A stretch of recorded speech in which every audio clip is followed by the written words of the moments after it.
Hello, good evening. Welcome to Novara Live. I'm Aaron Bastani. Tonight I'm joined by Kieran and Andrieu. Kieran, how are we? Hi, Aaron. Yeah, I'm well. I went away for a while. I came back, and in between the clocks changed, which means that there is now natural light in this room, which feels like a significant breakthrough. Coming up tonight, there are now more than 3,000 billionaires in the world. I think it's 3,200. That's a new record, by the way. It's just gone past 3,000 for the first time ever. US prosecutors are seeking the death penalty for Luigi Mangione. And Elon Musk is losing billions of dollars in Tesla stock, and he's not happy. He may even be crying. It's the 1st of April, which means it's April Fool's Day. And here's a joke for you. All your bills are going up with water, energy, and council tax all coming at once. In 21st century Britain, it seems you can never be poor enough, but it's no laughing matter. After this week, the average household will see their household bills rise by £416 a year. That's the average. A lot of people are going to be even worse off. On Good Morning Britain, money-saving expert, the GOAT, Martin Lewis, took us through the various rises. I think it's just worth a second to look at these price rises and who's doing them. So if we start with water, we have privatisation, but no competition, arguably the worst of both worlds. We have companies paying billions of pounds to shareholders while building up large debts. The regulator has said that prices can go up by an average 26%. Right. Energy, 2/3 of homes are on the price cap, effectively regulated pricing. It's Ofcom, Ofgem, the regulator, that said prices going up 6.4%. Broadband and mobile bills going up around 6 or 7%. Mid-contract inflation rate price hikes have been banned for new customers, but they're still allowed to put your prices up above inflation in advance if they tell you. I've campaigned and said they shouldn't be allowed to do that because it's inflationary. The regulator allows that to happen. Yeah. Council tax is being put up 5% in England and up to 10% in the rest of the UK. And again, that is the government that says what those rises are. So this isn't individual companies. These are about regulators and governments deciding what the price hikes will be. Mr. Lewis, I just want to have my breakfast and my coffee and my tea in peace. You're giving me a heart attack. I'm having a panic attack. My heart rate was certainly rising just watching that all over again. It's not really what you want to hear first thing in the morning. A beautiful spring day. Anyway, it's probably better to be aware of what's actually going on. And of course, hopefully, Mr. Lewis is completely right. We have these regulators, Ofgem, Ofcom, whose job appears to be not so much regulating private energy, water and telecoms providers for the sake of their customers to get them a good deal, but rather regulating their customers to accept ever-increasing returns for shareholders and poor service. And this is particularly clear when it comes to water. Every single water provider is hiking its bill, with the average increase amounting to a whopping 27% rise. The top offenders, though, are Southern Water, with a 47% rise, Southwest Water with 32%, and of course, Thames Water at 31%. They could never be left out of the party. Wales's Hafren Defidi is also going up by 32%. They're owned by Severn Trent Water, whose prices are going up elsewhere by 22%. Do you know what annual average real wage growth in the UK is right now? From November last year to January this year, it was just 2.5%. And yet somehow, a 27% average rise to water costs is something we're just supposed to accept. Surely that's money that's being taken out elsewhere from the economy. You can't buy things on your high street. Have you looked at your high street recently? There's a reason those shops are going bust. You're spending all your money on stuff like water bills going through the roof. On BBC Breakfast, Ofwat's Chris Walters gave these reasons for that massive water bill hike. Bill increases are needed to pay for record levels of investment. The most investment in any 5-year period since privatisation to safeguard the health of our rivers, our seas and our waterways like Windermere, to improve the resilience of our water supplies and to get water companies, including United Utilities, to really raise their game on their day-to-day performance for customers. They're not raising their game. They're not raising their game. They're taking your money to do what they should have been doing for the last 35 years. We're going to fleece water customers out of a 25% rise to the bills to convince private companies to up their game. These parasitic corporations have spent years pumping our rivers, lakes and coasts full of literal shit, effluent for any children watching, while loading these companies with billions of debt and paying a ton to shareholders in dividends. But hey, maybe a 25% pay rise will convince them to knock it off. What the hell is he talking about? This guy isn't a regulator working in the public interest, trying to get you a good deal. He's a brand ambassador for the water companies. And he's not telling you the full story. Southern Water are putting up their bills by nearly 50%. Last year, they proposed that bills go up by 73%. Apparently, you're not getting poor quickly enough. Even while paying their chief executive a £183,000 bonus. That meant he took home more than £750,000 last year. Imagine, you can't even spend that money. If you have a job, you have a kid, you don't have time to spend that much money. South West Water is bumping its bills by 32%.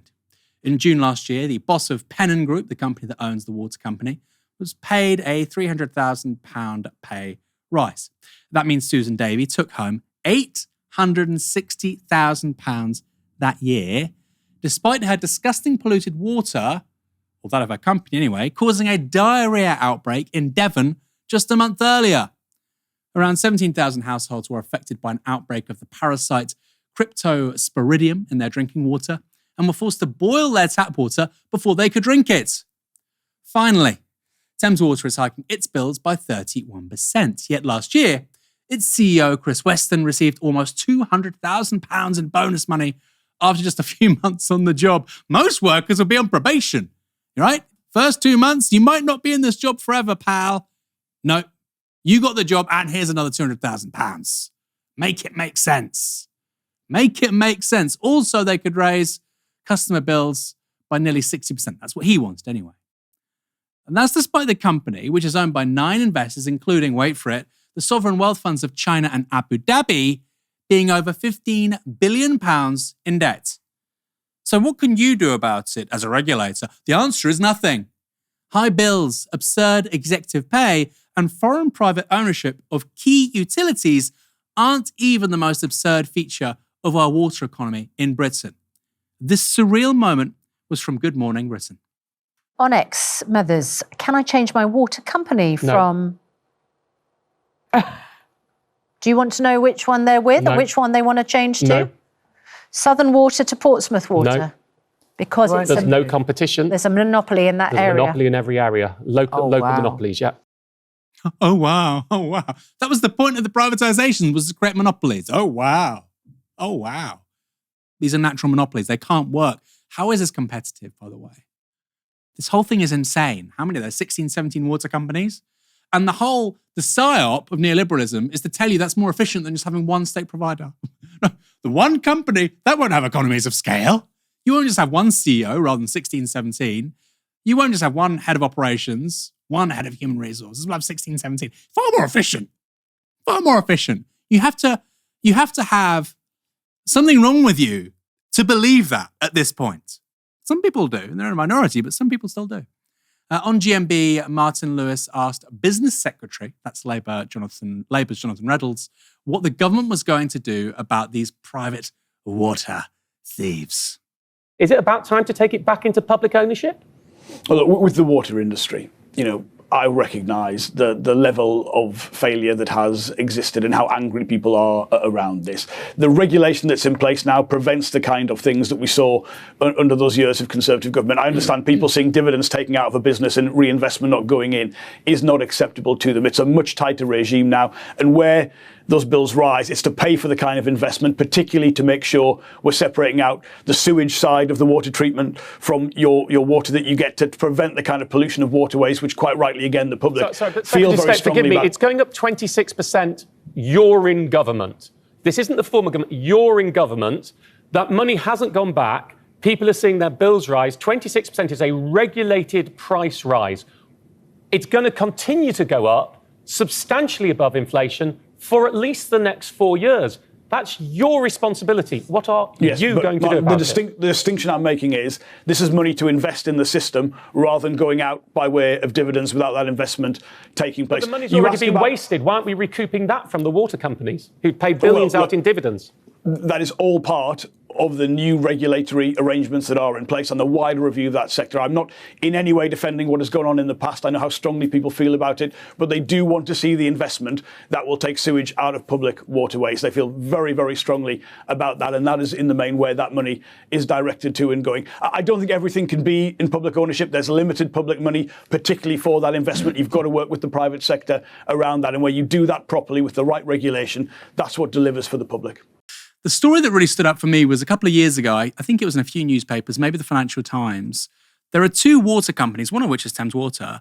They literally haven't mapped 1/3 of their infrastructure. They literally don't know what 1/3 of their pipes look like. They have no idea. They have no idea. And the ballpark figure for Thames Water, I think, in terms of the investment they need to make just to keep ticking over, is 16, 17 billion pounds. They're saying that. We need to spend 16, 17 billion pounds. You don't even know what 1/3 of your network even looks like. You've not even mapped it. Not even mapped it. So you've even got Jonathan Reynolds, you've got the water regulator. Well, they're record investment, they have to do this, and they're really going to pull the finger out. They don't know what 1/3 of the estate which they're in charge of looks like. Can you imagine? I'm going to fix my house. I'm going to do my house up, going to spend a couple of $100,000, new kitchen, convert the attic, sort the garden out, knock through the living room, have a big, front room, all that. Do the front of the house, new gate, new patio. Fantastic. How much are you going to cost? £250,000. Wow, that's a lot of money. You must be remortgaging. Yeah, my Uncle Billy died. We're going to spend the money. Okay, great. I haven't seen 1/3 of the house, but that's how much it's going to cost. Would you believe them? You say, you have no fucking clue. Maybe the roof's disappeared. Maybe the water doesn't work. Maybe the bathroom needs to be completely replaced. Maybe you've got an ant infestation in the kitchen. You have no idea. You haven't seen 1/3 of the house. This is the sort of thing my Iranian father, who's a taxi driver, would say, but you don't see it literally in legacy media. You literally don't see it on the BBC. Don't see it. Don't see it. Like I say, a transfer of £100 billion from public to private. When we say private, we don't mean affable old grandmothers with this stuff being in their pension. We're talking about Macquarie. We're talking about the Saudi National Investment Fund. We're talking about Singapore. We're talking about asset funds, asset managers. We're talking about Blackstone Group. That's who we're talking about. They're the guys benefiting from this absolute mess of a situation. Energy bills are heading skywards too this week, it should be said. Ofgem has agreed to raise the energy price cap for the 3rd month in a row, meaning the average household bill will now be paying at £1,850 a year for energy. That's nothing like we saw in 2023 with the record highs then, though there were government schemes to help with bills. But it still leaves prices around £700 a year higher than they were before the war in Ukraine.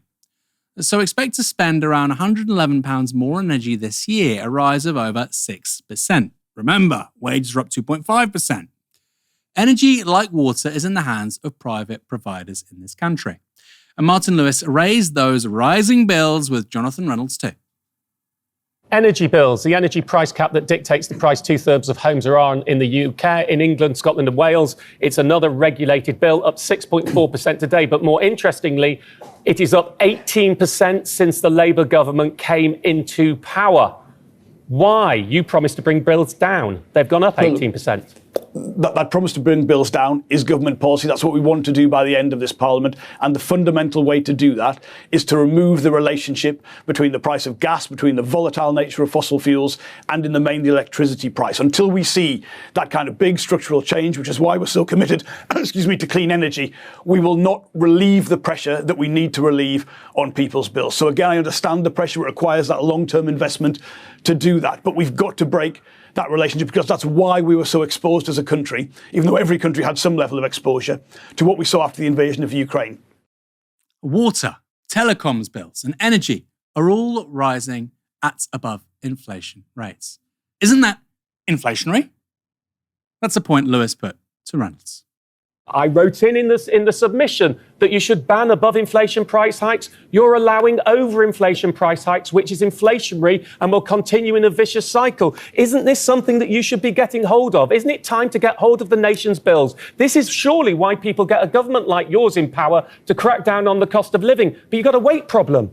Absolutely. Well, look, I disagree with that. Those issues you raise, fair enough. But look, this pay rise today is exactly the kind of thing the government controls, the national minimum wage, the ability to set that in a way which takes into account the cost of living. It's also why we're committed to the triple lock for pensioners to protect them as best we can, why we've had that freeze on field duty, which benefits everyone. It's why breakfast clubs are being rolled out very soon. That's worth about £450 a year to the people who are affected. It's also, by the way, why we've run the economy in a way which has let the Bank of England make those 3 cuts to interest rates in a way that benefits everyone across the whole country. So look, I know there's a lot to do, Martin, but we've got to work straight away. Of course, we're not going to turn around 15 years of stagnating living standards and low wages overnight. But we've started to see the impact of the changes that we have made, particularly with wages for the first time in a long time, really rising faster than inflation. That's the way you ultimately make people better off. And yes, these costs that they face, we've got to tackle these. There is work underway on all of these things. And I'm as impatient as you to see the difference that can be made. The difference that can be made. There's a difference for the kids being put in poverty over the next 12 months that weren't before. That's the difference. Reynolds is right. The national minimum wage rises later this week, with eligible full-time workers set to gain an extra £1,400 a year. That's not to be sniffed at. That amounts to a 6.7% wage increase, something the government advertises massively above inflation. Of course, when you factor in today's inflationary bill rises, an average of £600 per household doesn't look so impressive. The rise is still above inflation, but only by a single percent or so. And then, of course, there's people on an average wage, which is unaffected by the rise in the minimum wage. The minimum wage is around 60% of the average wage in this country. But those people don't matter in the conversation. They simply don't matter. They simply do not exist. Kieran, Jonathan Reynolds seemed very certain of the lines he was giving there. I mean, I saw a number earlier on today, which just shocked me. The average cost of childcare, if your kid's in full-time childcare, on average, across the country, obviously great deal of variability, some places cheaper than others, £700 increase. Because, of course, it's very labour-intensive and you've got the hikes to national insurance contributions for employers. £700. If you've got a kid in care and you've got all those bills we just talked about, I mean, I've got Southern as my water provider. I'm pretty sure my water bill just doubled, right? They're saying it's close to 50%. I'm pretty sure it doubled. One interesting thing, and this is what I want to put to you now, Kieran, one interesting thing I saw from last week is that a focus group was asked about the cost of living crisis. And they simply replied, that's now normal. It's not going away. There's no cost of living crisis, cost of living forever. How does that tally with your personal experiences? Obviously, you're a bit younger, you live in London, but is that something that you think is being felt universally across the UK right now? Well, barely younger than you, Aaron, but it's certainly being felt across the UK, and it's obviously being felt unevenly as well. Is it the new normal? I mean, I think this is going to be a theme of discussion for us across multiple segments. Spoiler to some of the audience tonight. It is the new normal if we don't get a hold of growing wealth inequality. And, through good friends of the show like Gary Stevenson, I'm pleased to see that, inequality is something that is way back up the agenda being discussed. So day-to-day bills, cost of living difficulties, they're here to stay as long as we have a Labour government that issues such cowardly tosh that exists to protect the interests of billionaires and powerful private shareholders and, the interests of privatising our resources and so on, the interests that are penned to that. But of course, we are going to see no change whatsoever. And in fact, probably a hell of a lot worse. And it's in that context that my worst nightmares are ended, because people will turn to reform.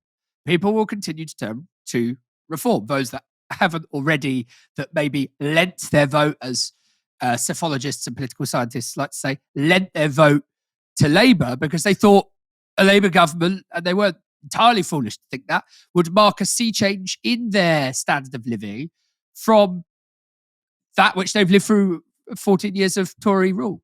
So I think the real trouble starts when you feel like you've gone to the political party that historically has redressed the worst, the sharpest ends of inequality, that have tried to curb the excesses of the billionaire class, etc., and you find that actually they're no longer advocating for you in any way. Maybe they never were. That's an argument, of course, but that's a discussion for another day. They're certainly not doing it now. And I think that means that people turn towards things like reform. Just briefly on energy, because we talked about water. I mean, water's a very specific case, right?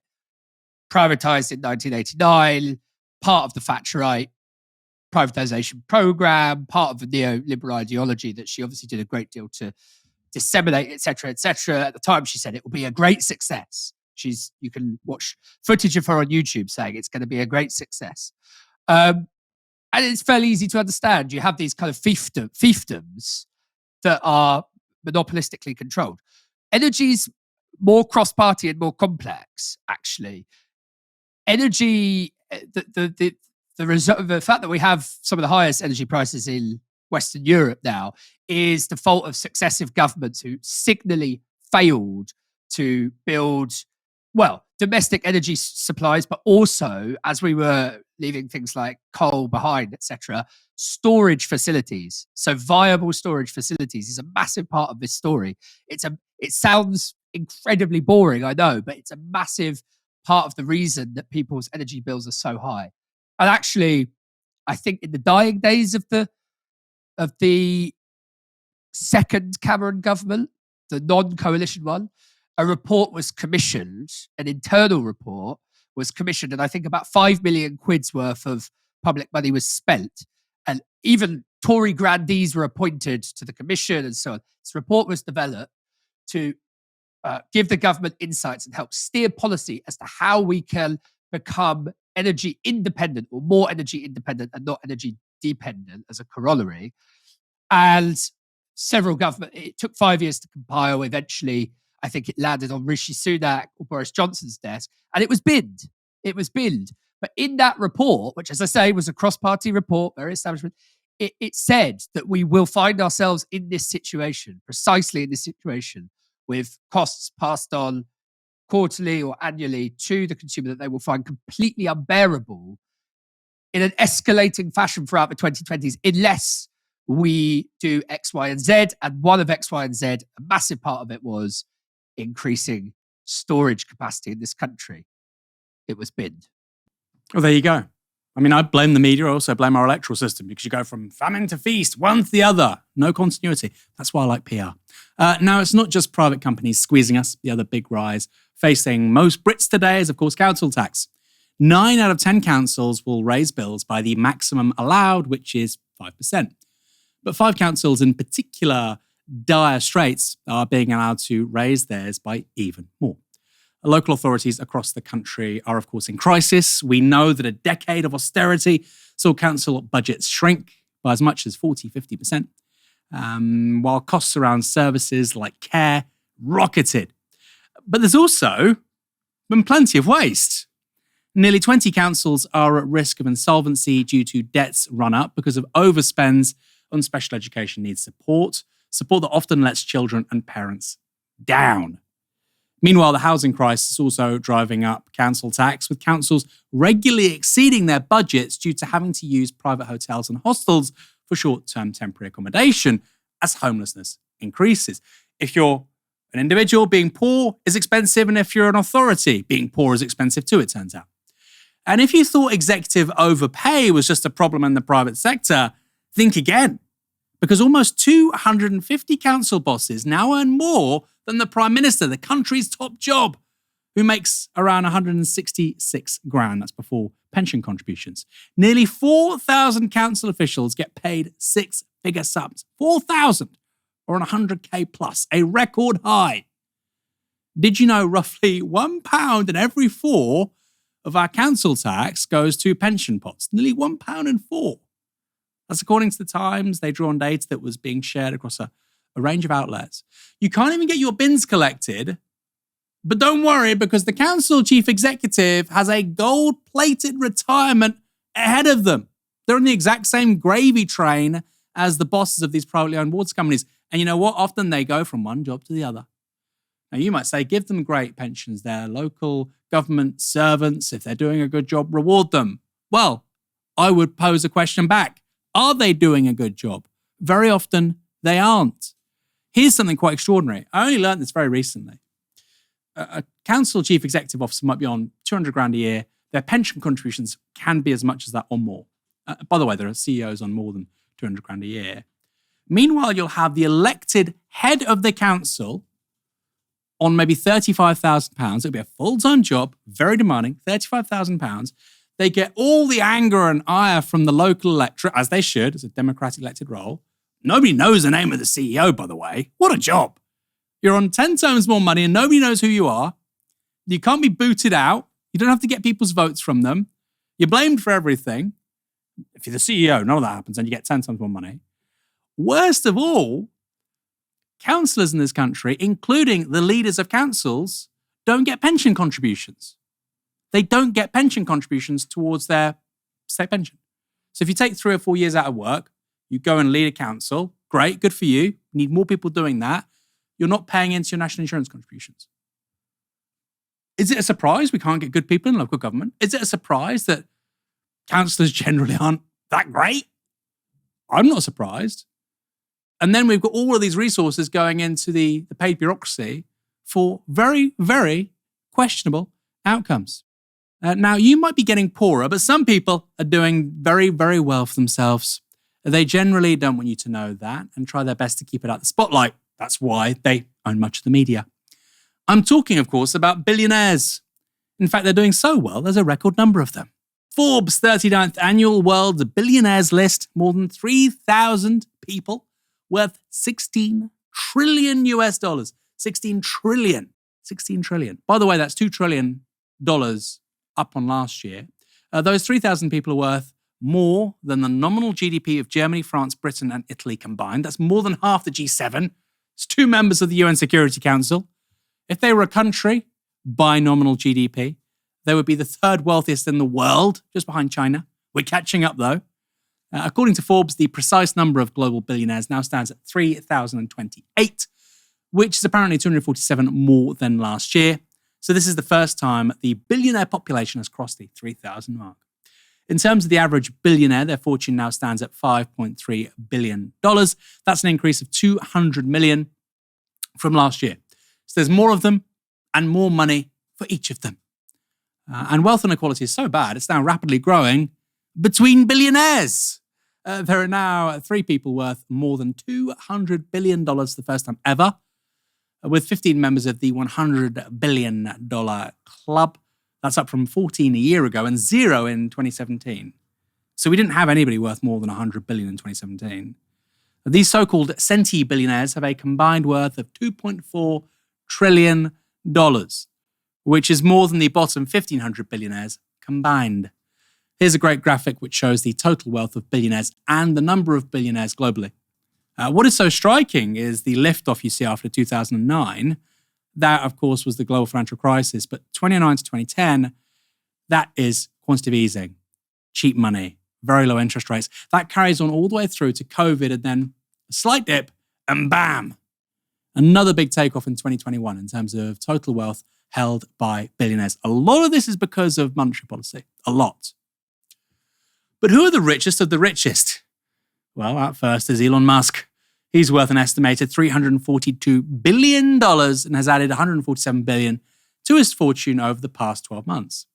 That's thanks to an outstanding year for SpaceX, privately owned company, by the way, and his AI firm XAI, which he merged with social media giant X last week.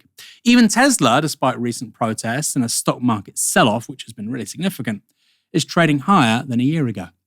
And next up is Meta's Mark Zuckerberg. He's worth an estimated $216 billion. Third is Amazon's Jeff Bezos on $215 billion. Fourth is Oracle's Larry Ellison with an estimated $192 billion. Good friends with Tony Blair. In at fifth is a European, for a change, Bernard Arnault. He's reputedly worth $178 billion. So 4 tech guys and the man who owns Louis Vuitton. It says quite a lot, doesn't it? In terms of the countries which have billionaires galore, the US is predictably first. They have a record 902. China is second with 516, while India ranks third with 205. In Europe, meanwhile, the UK has 55 billionaires and France 52, while Italy has 74 and Germany 171. Surprisingly, Sweden has 45 billionaires, only 10 million people. Norway has 17, which is interesting given their population is 1/12 of the UK's. Makes you think. the Nordics are doing something right. High tax, but also lots of billionaires. Apparently, that shouldn't happen if you were listening to people on the BBC. More of that in a moment.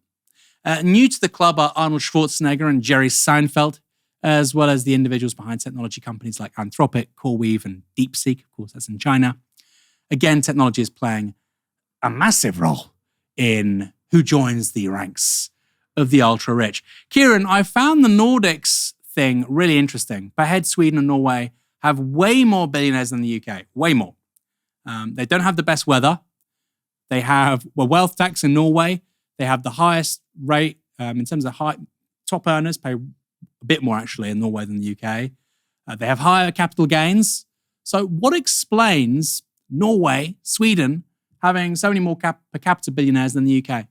I mean, I would turn it on its head, right? Because underpinning that is the assumption that it's true when free market fundamentalists say you can't have too high a rate of tax, otherwise all the billionaires will leave. I would argue there is virtually zero empirical evidence that happens, certainly on a nationwide level. If we want to get into that vein of things, a really simple repudiation of, it's complicated in some ways, but the simple argument that if you raise taxes, people leave. California, I mean, California is the home of the great capitalist success story of the past 30, 40 years, right? That's what we're talking about. We're talking about big tech. California has some of the highest taxes in the United States. If it were true, if what free market fundamentalists claim were true, you would expect to find Silicon Valley in Wyoming or somewhere like that, right? That's the first thing. Another related point briefly, if Elon Musk, we're told he's lost 100 billion, 150 billion, it's been wiped off his wealth since he started working with President Trump and the Tesla stuff and so on. If he can afford to lose that and still be the wealthiest man in the world, or one of the wealthiest men, but wealthiest man in the world, then he can afford to be taxed more without it being onerous, such that it has, negative impacts for what he spends in the real economy or who he hires, etc., etc. It's just the slightest interrogation reveals it to be complete nonsense. Just briefly, you're right about the monetary policy, Aaron, completely right. But it's also, and this is interrelated, the reason that you see spikes in wealth concentration after the financial crisis and after COVID is partly because of monetary policy. It's also just very simple, right? People with the deepest pockets, billionaires, etc., can afford to speculate on the markets when stocks and shares go very low, right? Like they do during crises. In other words, all of these financial assets, instruments, products, etc., they plunge because you've got something like the financial crisis, something like COVID. Who is able to buy them up at very, very cheap prices on the risk that they don't gain value after the recovery from the crisis? It's not me, not you, not, I imagine, most people watching or listening to this. It's already very rich people. And so you have a very kind of solid material example in real time of how rich people get richer, how wealth begets wealth. And then that obviously creates a vicious cycle because inequality increases. And again, good friend of the show, Gary Stevenson, has said recently, articulated it very well, inequality isn't just bad in some abstract moral way.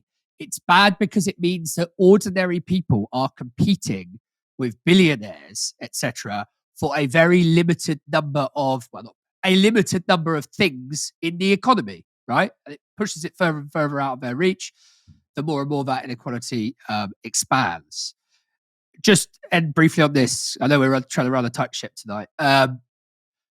In historical terms, we're living through something like the Gilded Age, right? The end of the 19th century, oil, steel, finance, high finance creating incredibly wealthy billionaires with names like Rockefeller and Vanderbilt and JP Morgan and so on.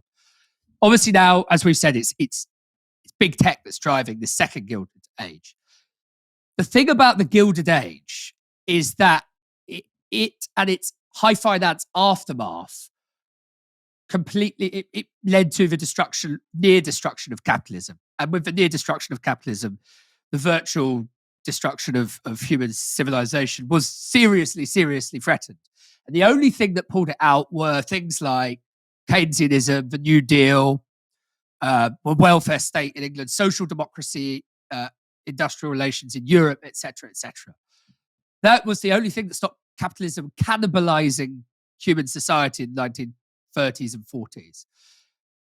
You add to that mix environmental and ecological disaster, which we have now and they didn't really have then.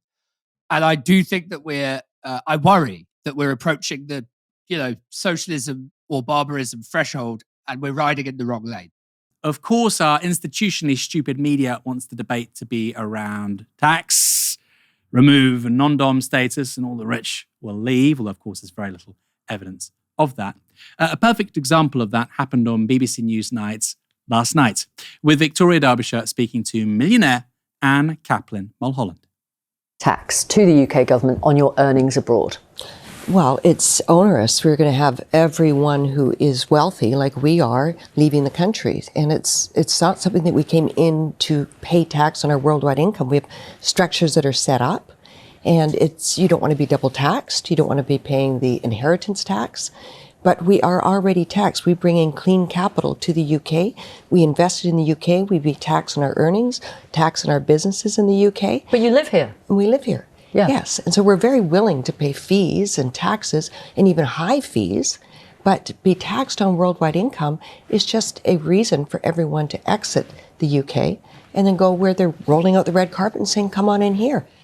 This is like the B-roll from an Adam Curtis documentary in 30 years' time, right?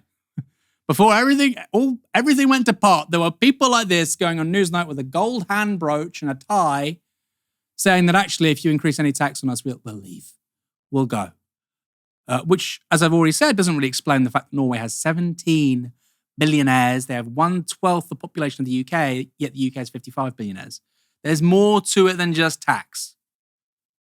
Actually, many people are leaving the UK because the public realm is falling apart. High streets look crap. The country doesn't have the polish it did 20 years ago because of austerity and cuts to local government spending. Appearing alongside Kaplan-Mulholland was a millionaire arguing for the opposite, and that the rich should pay more in tax. People like Anne Kaplan-Mulholland will leave, and she says she is. Well, Anne may leave, but we have within our group, so I'm here to represent patriotic millionaires, and we are what the name says. And we have people with non-dom status within that who, along with us, we felt that we needed to change this rule. And let's just remember that the non-dom rule means that those with claiming non-dom status, they only get that if they are not settling down to stay in the UK forever. So that's slightly disincentivising people with, talent and the kind of things that we need to really commit to the UK. But more than that, they are not paying tax in the UK on investments outside of the UK. So that's directly disincentivising these people from investing in the UK. And that's exactly what we need. So, if we're going to have wealthy people in the UK, we need them to be investing in the UK and supporting UK jobs, which is exactly what I do myself. This is exactly what a lot of us within our group, Patriotic Millionaires, do. But to suggest that this is onerous it's really quite disrespectful to all of the people within Britain who are struggling at the moment, because they really are suffering conditions which are onerous. They are onerous. We talked about it at the top of the show. Southern Water is increasing the cost of water bills by 47%. Mine have doubled, so I don't think it's that low. But anyway, it's up significantly, right? Average childcare bill, if your kid's in full-time childcare, maybe £700. Council tax, up 5% in many places, up more than that in some places. It's all going up. But this lady is saying that if she has to pay tax on her income, then that will be onerous. It's onerous. Okay. Maybe we should start taxing Botox. Here's what Kaplan-Mulholland said in response. Is that fair? No, I don't think that's fair. Worth £500 million, I think. Yes. Is it really onerous? It is onerous, and you will see an exodus of people leaving the UK. But we can stay here. We can invest in the country. They can create fees and rules that we put money into the country. Well, they've done it by abolishing the non-dom status. But then nobody will stay. So you're not going to get the income that they are assuming will be had by originally 72,000, now about 40,000, 10,800 have already left since they announced that. Where's the income from that coming? coming from, where you can invest into an economy that is suffering. This is about the economy, not about me staying here. This is going to be a huge impact. And that's why negatively. Rachel Reeves says she's listened to people like yourself and they've slightly softened the rules. But it's about fairness and it's about raising $13 billion over the next few years for She will public never services. raise the $13 billion because everywhere she thinks that she's going to be raising that money, she will not get that extra money. If she did implement a fee, such as we will pay if we go to Italy, it's $200,000, maybe $235,000 a year. Implement a fee, have us invest into the country, charge higher taxes on what we're earning here, and make the money off of us. We should pay higher taxes. I agree with that. But have us pay a fee and put that into the UK economy. That would be $14 billion invested in the UK economy rather than all the money that she's going to watch go out the door. Her tie was made of hair. What's going on, Kieran? There are people on the BBC who are very well off, $500 million apparently, hundreds of millions of pounds, with a gold brooch of a hand and a tie made maybe of human hair, saying that they will leave if they're forced to pay tax. Yeah, it was pretty funny listening to her saying that it's not really about her as an individual. It's more about the economy. She's worried about what will happen to the British coffers if this this dangerous tax or non-dom status is removed. It's a bit like when UKIP leaders used to say, we care about high levels of immigration here, but we also care about brain drain in Bulgaria or Romania. It's completely impossible. It's completely about her and safeguarding her wealth, obviously. I think what it shows is that some people really believe, I believe she believes what she's saying. Some people really believe that the world was made for and by rich people, and that anything they give is basically charitable, and we should be grateful for it. We should feel lucky for it. But I think what they don't realize, or she doesn't realize, is that many of us, or some of us, know that it belongs to us in the first place. I still can't get over the tie. You're ultra wealthy trying to look, I'm normal. I'm not out of touch. All of you are getting poorer, and I don't want to pay income tax. And I'm going to wear a tie made out of human hair. But I'm not in any way weird. Thank goodness for Gary Stevenson. By the way, thank goodness for Gary Stevenson, because he has put out there the precise arguments against all of this crap. Good. Go. I'm somebody who's half Iranian, right? If I say I'm going to leave the country, if I tweet, I'm going to leave Britain, a flurry of comments would come in. You're not British anyway, go, whatever, good riddance, goodbye, blah, blah, blah. I'm committed to this country. I'm committed to the people that live here. I'm committed to its future. My daughter was born here. My wife was born here. I was born here. I'm committed to it. I want to make it a better place. That's why I'm a socialist. This person is not committed to it. The right has no issue with people who aren't committed to this country if they're rich. But if you're a normal person and you're not committed, and you're a minority, go. Why were you even here in the first place? They hate people that aren't committed to this country unless they're rich and they want to pay no tax, in which case they're like, look, they've really got a point. I really agree with them. It's quite extraordinary. Luigi Mangione is currently on trial in New York, charged with the murder of healthcare CEO Brian Thompson. The 26-year-old has pled not guilty to that charge. Mangione, of course, has become a phenomenon on social media and in the culture more broadly. His brooding good looks and apparently unapologetic nature, combined with the action he's accused of, which some see less as a crime than an act of vigilante justice, has made him something of a folk hero. There have been demonstrations outside the New York courthouse where his trial is being held, including ones involving this truck carrying his image, along with the words, "Free Luigi," and "Deny, Delay, Defend." Those were the words allegedly engraved into the bullet casings involved in the Brian Thompson killing. And they're also supposed to be strategies in US healthcare insurance companies used to avoid paying out the medical claims of their customers. People have also been showing their support in other ways. A GoFundMe set up to cover Mangione's legal costs recently received the biggest ever single donation to the site. That was more than $36,000. So far, ordinary people have pitched in a total of around $100,000 for the young man's defense. The outpouring of support for Mangione, who again is accused of killing the boss of one of the US's most parasitic health insurance companies, has been almost overwhelming and surprising.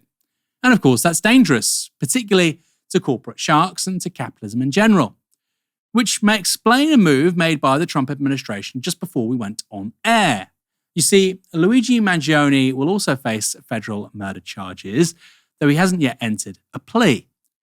But now, US Attorney General Pam Bondi has made this shock announcement. Luigi Mangione's murder of Brian Thompson, an innocent man and father of 2 young children, was a premeditated, cold-blooded assassination that shocked America.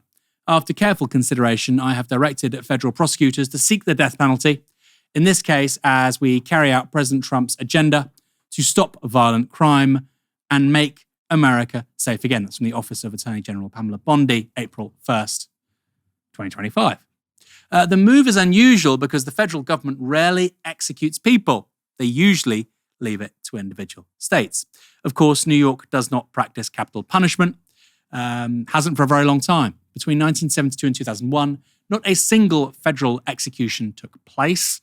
3 people were killed between 2001 and 2003 under Bush Jr., and then there were no further state executions using this particular legislation until Trump took office in 2016, when 13 people were killed in his last months in office. There were no federal executions under Biden either.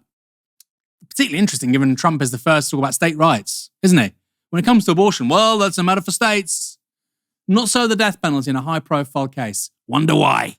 Elon Musk is US President Donald Trump's tech bro-in-chief, charged with dismantling the federal government. The cost of that mission will likely soon be felt across the US as farmers lose federal subsidies and federal workers across the country find themselves out of a job. But for Musk, it's also come at a personal cost, poor guy. His electric car company Tesla has just posted its worst results since 2022, with 36% of its stock value wiped away. Hurting Musk's pockets certainly seems to get him in his feels. This is from a Fox interview last month. How are you running your other businesses? With great difficulty.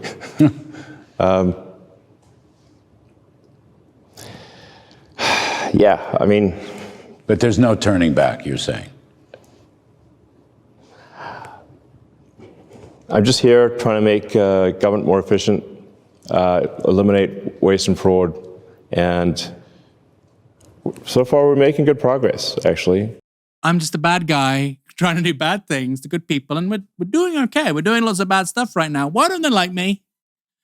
In response to Musk's involvement in the Trump administration, an unelected official now serving as pretty much unchecked aide to the president. Some people say he's the real president. I wouldn't go that far, but he's pretty senior. Protests have broken out across the world targeting his Tesla dealerships. Organized as Tesla takedowns, they've been mostly focused in the United States, but have also hit dealerships in Canada, the UK, France, Germany, and Australia too. Some have even turned to more direct action. In Colorado, a man has been charged with a federal crime after firebombing a Tesla dealership, with US Attorney General Pam Bondi seeking a 20-year sentence for the man involved for criminal damage. 20 years. But while Musk might be deflating as he watches his Tesla stock circle the drain, many are getting a kick. This was former Democratic vice presidential candidate Tim Walz a couple of weeks ago. Saying on my phone, I don't know, some of you know this on the iPhone, they've got that little stock app. I added Tesla to it to give me a little boost during the day. 225 and dropping. So. Over the weekend, Elon Musk had a chance to respond to that clip from Walz during another interview with Fox News. My companies are suffering because I'm in the government. You just pointed that out a moment ago. Right. Do you think it helps sales if dealerships are being firebombed? Of course not. And Tesla customers are being intimidated all over the country and all over Europe. Mm-hmm. Does that help Tesla? I mean, you had Tim Walz, who's a huge jerk, running around on stage with the Tesla stock price where the stock price had gone in half, and he was overjoyed. What an evil thing to do! What a creep! What a jerk! Was that Elon crying? Or was the world's richest man allegedly almost in tears over Tim Waltz having a laugh at his expense? I thought we were going to legalize comedy, Elon. What happened to that? This is a man who never misses an opportunity to use his power on X to punish his enemies, after all. Are you telling me he's just your average bully? Able to dish it out, but barely able to take it? Maybe. Musk has his defenders, though. This was Piers Morgan appearing on Fox News.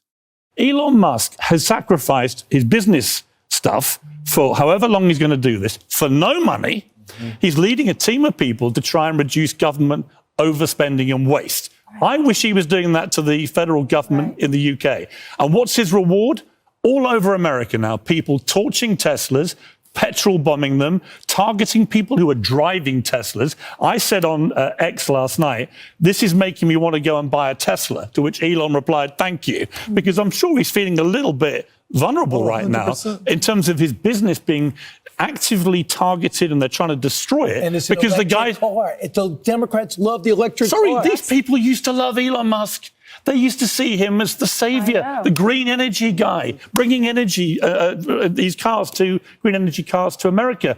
They all loved him. And now, because he has aligned himself to Donald Trump, now he's the enemy and they can't crush him on policy. They want to crush him with violence. The left used to love the guy that took on automotive worker trade unions. They used to love him. They used to love the guy. He has no idea what he's talking about. Kieran, what do you make of this?